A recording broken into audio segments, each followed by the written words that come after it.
Yes, does it potentially, even you could say often, lead to weight loss? Sure. It's not the best way. It's not the way to lose weight. It's a great sport. It's a great community. But you have to understand what it is. So powerlifting is a similar thing. So lifting, I always tell people when you are strength training as an athlete, you're not training the bar. Meaning, I don't Mm, care how much weight's on that bar because the bar is not going to get stronger. I care well how much said. tension you're Yeah. putting in your muscles. So if I can cut the weight in half and make you feel more tension in your muscles due to correcting your form, playing with tempo, with the speed of which you execute the lift, I'm going to get you to be more athletic. And so that combined with emphasizing the range of motion, strength through an entire joint motion, Right.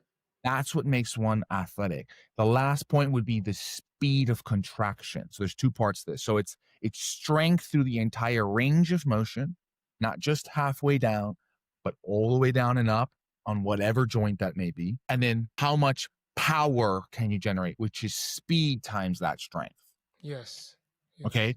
Those two factors are what makes somebody athletic. Powerlifters are very extremely strong.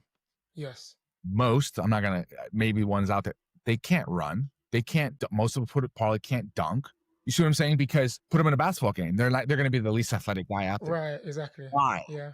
What? They're not powerful and not strong. No, they don't have the range of motion and the coordination and this and that. So you have to have both. But then if also I just get someone who's, even if they're super strong through the entire range, but has no endurance or pop, well, then you're also not going to be a great athlete either. Right. Okay. But the foundation is that full range strength. And then you start to tap into the speed, if you will. Right.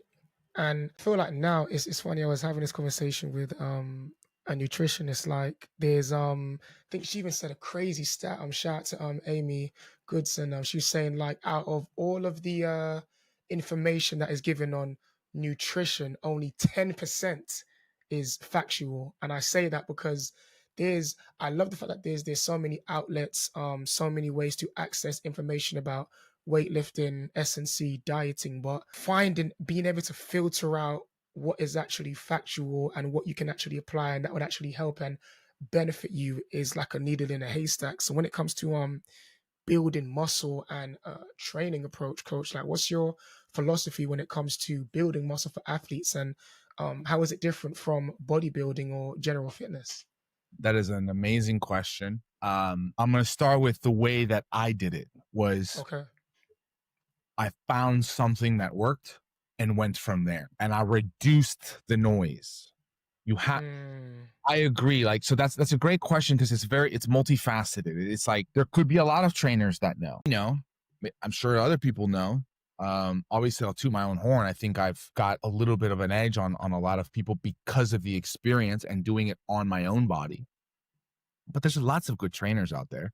And so how do you know which one? And a lot of people, here's the real kicker to this problem is you might have 100 guys and 90 of them are good, but 85 of those at some point go off. They go wrong. mm.